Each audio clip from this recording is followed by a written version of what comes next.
नमस्कार मित्रांनो, मी सर्पमित्र आरती. तर मित्रांनो, आज माझ्या हातामध्ये आहे धामण जातीचा साप.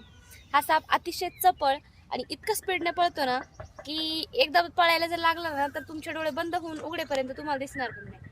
तर असा हा साप आहे. ह्याला ओळखण्याची सोपी पद्धत तर बऱ्यापैकी पिवळ्या रंगामध्येच दिसते, राखाडी रंगामध्ये पण असते, अजून वेगवेगळ्या शेडिंगमध्ये पण भेटते. तसेच याच्या बॉडीवरती अर्ध्या अंगापासून ते शेपटीपर्यंत बघा तुम्ही पाहू शकता जाळीदार नक्षी असते. तसेच याच्या तोंडाला टाके घातल्यासारखे निशाण असतात आणि मिडल साईडला चांगला जाडजूड असतो आणि सड पातळ पण असतो. तसेच खूप लांब म्हणजे जवळजवळ 12 फुटापर्यंत हा वाढतो. याचं मुख्य खाद्य असतं ते उंदीर आणि उंदराच्या शोधामध्येच बऱ्यापैकी मनुष्य वस्तीमध्ये पण हे घुसतात आणि आपल्या माणसाच्या वस्तीमध्ये आढळणारा सगळ्यात कॉमन साप आहे. भारतात प्रत्येक ठिकाणी प्रत्येक ह्याच्यामध्ये धामण जातीचा साप हा आढळतो. चला आपण वेळेचा विलंब न करता आता या जीवाला निसर्गाच्या अधिवासामध्ये मुक्त करूयात.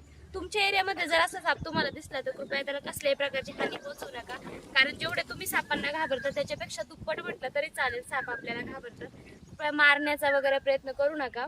तुमच्या जवळच्या फॉरेस्ट डिपार्टमेंटला किंवा सर्पमित्राला कॉल करा. धन्यवाद. चला आता निसर्गाच्या आदिवासामध्ये हिला सोडून देऊ. पहा किती स्पीडने जाते ते.